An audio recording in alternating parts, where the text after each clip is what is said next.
groet jy in die wonderlike naam van ons koning Jesus weer eens. Ek groet jy in die naam van ons majesteit. Jy stap gou weer 'n paadjie saam, 'n pad en 'n weg. En kom ons kyk wat kan ons deur die woord van God leer. En wat wys die Here vandag vir ons op hierdie Sondagoggend met hierdie woord vanoggend. Kind van God, ek wil nie 'n preek vir jou gee nie, ek wil 'n woord vir jou gee. Ek wil hê die Here moet jou onderraak deur sy woord en deur die waarheid alleen. En ek staan by hierdie waarheid vas en in hierdie waarheid tot eer van God in sy heerlikheid. Dat hy vandag, of jy in 'n sitkamer nou sit in 'n voertuig ry agter 'n lesenaar is, waar jy ook al is, dat hierdie nie net 'n woord is nie, maar jy word nou bedien deur die Heilige Gees. Kom ons bid net eers gou saam. Here, ons vat hierdie woord, hierdie waarheid wat U vir ons gee, Here. Vader, ons wil nie 'n preek vandag lewer nie. Ons wil die Heilige Gees vra om ons te lei. Here, in volheid op hierdie Sondagoggend, om elkeen vandag met nuwe krag en moed te bedien, vir elkeen hoop te gee, vir elkeen moed te gee, vir elkeen, Here, net 'n tyd, net daardie kwaliteit tyd te gee van lewende water en uitkomste. Daar is soveel mense in hierdie tyd wat gebede nodig het en hulp nodig het en U dringend nodig het, Here, dat dit vandag net vir ons belangrik is om net vir elkeen te kan sê, kyk hier, wat het God in die woord gedoen, dit sal hy nou in jou lewe doen. Maar vat moed, stap die pad, bly volhard, moenie ophou droom nie, moenie ophou lewe nie, want God is met jou. Amen, amen en amen. Ek dank die Here God vir die Heilige Gees wat ons in waarheid en diepte lei. Kind van God, daarom ek wil nie jou baie besig hou met 'n lang woord nie, maar met die waarheid wil ek jou besig hou. En dit is wat jy vandag nodig het op hierdie Sondag. Kom raak stil, sit stil, luister na die woord van die Here, nie na my nie, soos wat die Gees van God jou lei. As ons kyk na Genesis 40, die boek Genesis 40, wat die Here in diepte hier vir ons uit wil leer. Die opskrif is Josef in die gevangenis. Nou, dadelik as jy dit lees, dan besef jy maar Josef is in die tronk. Hy is in die gevangenis. Wie is Josef? Ons kyk eers weer vinnig terug, hierdie jong seun wat opgegroei het, kind van God, en dis hierdie pragtige jong man wat opgroei, en sy pa is vir hom baie lief, sy ma is vir hom baie lief, en sy pa het hierdie spesiale jas, kleed vir hom gemaak, waarmee hy loop, met helder klere. Hy's 'n jong seun nog, en daar was 'n dag wat sy pa hom na die veld toe stuur, na sy broers toe wat die skape oppas, en hy het baie ver geloop, by die broers aangekom, maar hy het altyd gespog, hy het altyd drome gehad, hy het altyd ideale gehad, hy het altyd hierdie visie gehad, want in drome het God met hom gepraat. Job sê dit ook vir ons baie duidelik in Job 33, hy sê die Here God praat met jou as mens, hy praat met die mens op veel as meer as een manier, maar die mens let nie daarna op nie. Die mens let nie altyd op na die Here God wat praat nie. Jy kry so baie keer mense wat sê ek hoor nie die stem van die Here nie, maar jy let nie reg altyd daarna op nie. Dis wat Job 33 sê. En so het Josef daarna opgelet. Hierdie drome het vir hom 'n diep betekenis gehad, 'n baie dieper betekenis as net 'n droom. Hy het geweet, daar's iets aan die kom, aan die gebeur, en dit het sy visie geraak.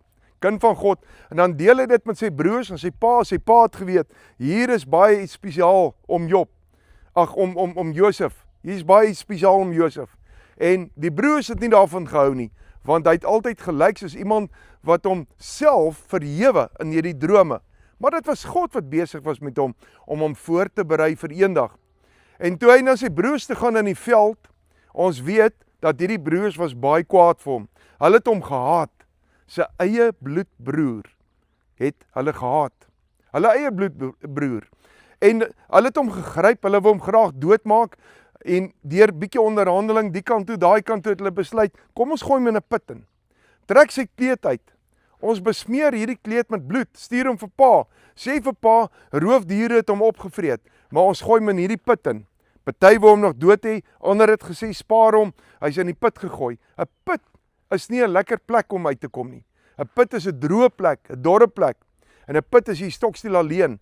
En om nog dink die mense wat jy vertrou, gooi jou in hierdie put in. En binne in daai put was hy nie afgesak, saggies nie. Hy's basies ingegooi. Ons weet nie, het hy seer gekry, het hy dalk skraapmerke, het hy letsels gehad, maar wat ek wel weet is hier binne het iets hom diep geraak. Hy het besef, hulle wat hom moet lief hê, hulle wat sy familie is, het hom so pas in die put gegooi. Dit was nie die einde nie. Daarna het hulle hom verkoop en hulle het hom uitverkoop. Kind van God, hoe hartseer is dit nie om te dink, hy word verkoop aan reisigers, weggegee. Die geld kon hulle vat en verdeel onder mekaar, wat nie veel was nie. Maar hy's verkoop nou as 'n slaaf. 'n Koningskind wat verkoop word as 'n slaaf. 'n Seun wat nog 'n lekker bord kos gisteraand gehad het, saam met sy ouers, lekker kon eet, daar in vrede gelewe het, in beskerming, is nou uit daai beskerming uitgeruk. Nooit het hy besef en geweet, dis sy laaste kuier saam met pa en ma dalk, laaste ete, laaste lekker slaap nie. Dit was verby. In een oomblik draai sy lewe om. In een oomblik beland hy in 'n put. Die volgende oomblik word hy verkoop. En dan, na 'n tyd wat hulle reis, hierdie mense wat hom gekoop het, gaan verkoop hom weer op 'n markplein. Daar in Egipte word hy verkoop op 'n markplein. En wie koop hom? Potifar.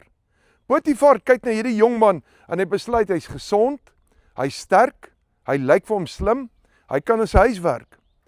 En hy stel hom aan in sy huis. Maar hy maak vinnig opgang en baie vinnig het hy oor Potifar se huis, was hy in beheer oor almal en alles en het Potifar hom vertrou. Potifar se vrou het hom begeer. En weer eens kind van God besluit hy, ek kan nie valvaar nie, want wat sal God daarvan sê? As jy net mooi gaan lees in Genesis 39, was sy woorde gewees wat hy gesê het, ek kan nie hierdie kwaad doen in sondig teenoor God nie. Ek kan nie dit teenoor God doen nie. Hy kyk nie na die mens, na die vlees vas, die vrou wat hom verlei nie. Hy kyk na God, want God was met hom. En dis wat so mooi is van hierdie hele verhaal. Die uiteinde is hy beland in die tronk, hy's onskuldig. En in die tronk gaan sit hy nie, en hy kla, en hy vertel vir die medegevangenes, en vir almal, ek is uitverkoop deur my broers, ek is in 'n put gegooi, ek ly in depressie, ek ly in angs, ek ly in vrees, ek is verwerp, my verlede lyk sleg, ek is in 'n put gegooi, daarna verkoop, daarna beland ek in Potifar se huis, en nou sit ek onskuldig in 'n tronk, kyk na my toestand nie. Hy sê ook nie, die volgende nie, Here, waar was u gewees nie? Hy roep nie uit te sê, Here, hoekom het u my verlaat nie? Hy is nie kwaad vir God nie, hy redeneer nie met God oor hierdie saak nie, kind van God, maar hy doen die volgende.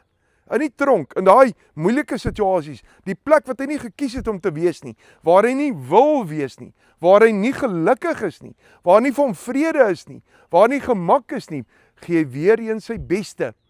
En die uiteinde is, hy word oor almal in die tronk aangestel. Kind van God, elke keer het hy gepresteer waar hy was. En waar hy elke keer was, wou hy nie wees nie. Dit was nie sy eie keuses nie. Dis wat hom gelukkig gemaak het nie. Maar steeds bly gee sy beste. Maar weet jy wat sê die woord van God? Elke keer staan daar, en God was met Josef. Dis wat saak maak. God was met Josef. En omdat God met Josef was daar 'n uitnemende gees in hom. Presies soos in die tyd van Daniël se 3 vriende. 'n Uitnemende gees beteken, ek sien in alles 'n geleentheid. Ek sien 'n geleentheid in Potifar se huis, om my beste daar te gee. Ek sien 'n geleentheid in die tronk situasie, om my beste daar te gee. Ek kyk nie na die omstandighede nie, ek kyk in die oë van my God, en ek gee my beste waar ek is. En dis jou antwoord vir vandag. Die dag, toe God hom release uit die tronk uit, toe sê die Tuaibi, met ander woorde, hy's net onder die koning oor Egipte. Egipte was 'n moondheid, soos wat Amerika vandag 'n moondheid is, was Egipte in daai tye 'n moondheid. 'n Sterk land met 'n sterk weermag. 'n Land met baie tegnologie vir daardie tyd. Wat tegnologie ook al beteken het vir daardie tyd. Hulle het goed gedoen en gepresteer. Hulle was baie ver voor met die wetenskap.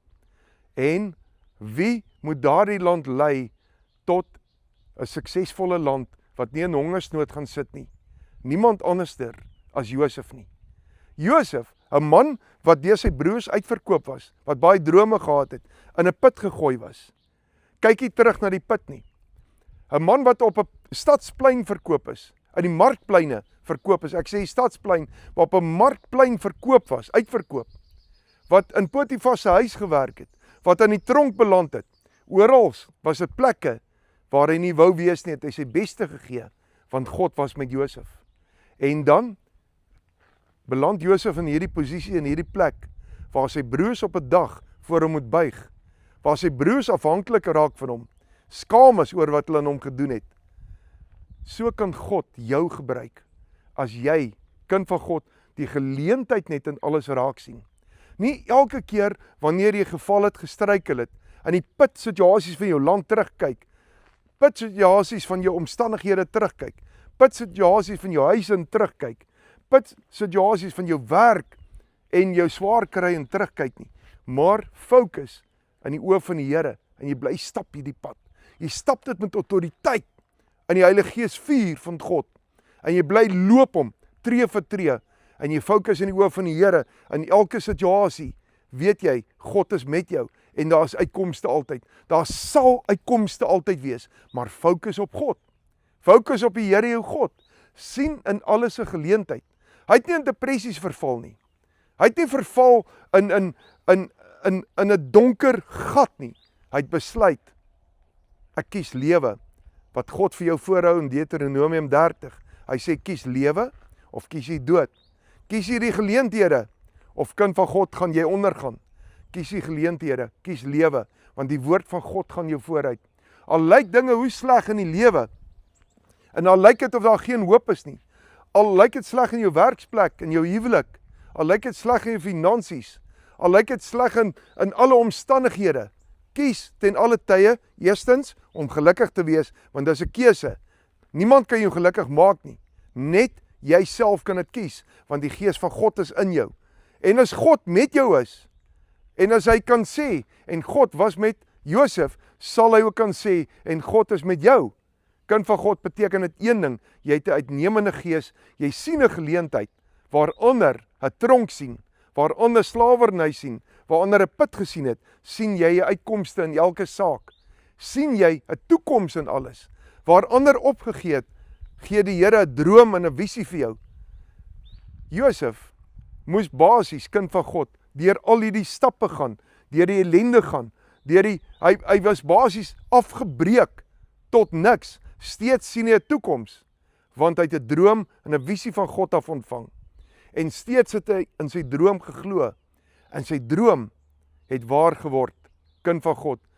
Daarom, die Here God sal jou drome ook gebruik, en hy sal jou ook seën, op elke gebied, as jy bly glo, kies lewe, kies die Here, wees positief oor alles, en wanneer jy moeg is, gaan rus jy, staan jy op, maar moet jou nie laat lei deur emosies nie, laat jou lei deur die Gees van God, sodat jy kan sê, en God was met my. 'n Mens gee nooit op in die lewe nie. Jy weet, kind van God, en as jy ongehoorsaam wil wees, en nie jy die woord wil volg nie, glo my die volgende, die duiwel soos in die geval van Job, in die geval van Jona, luister nou mooi, ek korrigeer, so in die geval van Jona, ook toe Jona ongehoorsaam was, klim hy op 'n boot en hy vaar weg. Sal die duiwel ook 'n boot vir jou gee om weg te vaar? Maar jy gaan in 'n storm beland, jy gaan afgegooi word, jy gaan moet terugkom, totdat jy in jou gehoorsaamheid kom. In hierdie geval het Josef nie 'n keuse gehad nie. Die omstandighede in die lewe het hom gedruk, en dis hoe jy ook baie keer voel, omstandighede in lewe druk jou. So dis nie uit keuses uit, waar jy baie keer in die put beland, of op die pleine nie. Maar weer eens, God is met jou, en daar waar jy beland, gaan die beste uitkom, omdat jy teenwoordig is. Sal die Egipte geseënd wees, as gevolg van die Josef, sal die area, hulle wat heidene is, hulle wat nie glo in die werkplek nie, hulle wat nie gelowig is in jou huis nie, hulle wat nie daar buite in jou vriendskappe gelowig is nie, sal omdraai en sien wie is jou God, en almal sal kan sê, God was met jou. Wees getrou in die Here God. Kom ons bid saam. Here, ek dank U vir hierdie woord weer eens. Dankie dat U ons elkeen bedien, dat U ons elkeen versterk, elkeen bemoedig. Dankie Here, dat ons keuses baie keer, Vader, Here, nie is, of op die plek is waar ons wou wees nie, maar ons gedwing is, om te kom waar ons kom. Maar in dit, selfs in dit sien ons U. Selfs in siekte sien ons Jesus wat genees. In moeilike omstandighede sien ons hoe U ons vooruit gaan en die see oopmaak. Tye wat dit droog en dor is in ons lewe, sien ons die voorsiening weer. In elke gebied beleef ons U. Here, ons kan nie anders as om positief te wil bly en wil wees nie, want in alles is U. In elke saak is ons God. Mag ons getrou gevind word. Mag ons in die vuur van die Heilige Gees bly beweeg. Mag die Heilige Gees ons ten alle tye lei en mag U verheerlik word. In Jesus naam. Amen, amen en amen. Die seën van die Here met jou. Ek spreek sy seën oor jou uit, sy guns oor jou uit en mag Vader God jou waarlik net seën. Geseëne van die Here. Jy kan gerus ons webwerf ook besoek www.1minmetjesus.co.za. En jy kan ook die app aflaai op jou Apple en Android foon. Jy kan Sondag hierdie woord volg. En onthou weer eens, ons eweligdienste begin 8uur en 10uur. Jy kan dit bywoon as jy in die Eden area is. Anders kan jy dit ook op livestream volg. Mag geseëne van die Here, mag God jou seën. Mag God met jou wees. En weer eens, ek nooi jou uit as jy in die Eden area is. Kom besoek ons by Ewige Lig. Kom asseblief. Ek nooi jou werklik uit. Maar as jy iewers oor die wêreld is, skakel in by die 1 minuut met Jesus wat elke oggend 5uur uitgestuur word. Elke oggend 5uur, 'n 3 minute, 4 minute boodskap om jou te versterk en te bemoedig. Skakel in. Raak deel daarvan. Want weet jy wat is wonderlik? As jy daai woord kry en jy weet die Heilige Gees het met jou gepraat, jy stuur dit na 4, 5 mense toe nog aan. En hulle hoor ook, Jesus is my verlosser. As God met my is, wie kan teen my wees? As ek op my swakste is hy op sy sterkste. Woord wat elke dag uitgaan, wat jou versterk. Ek sien uit daarna om te hoor van jou, tot eer van die Here. Gaan besoek ons webwerf en maak met ons kontak. Die Here God seën jou.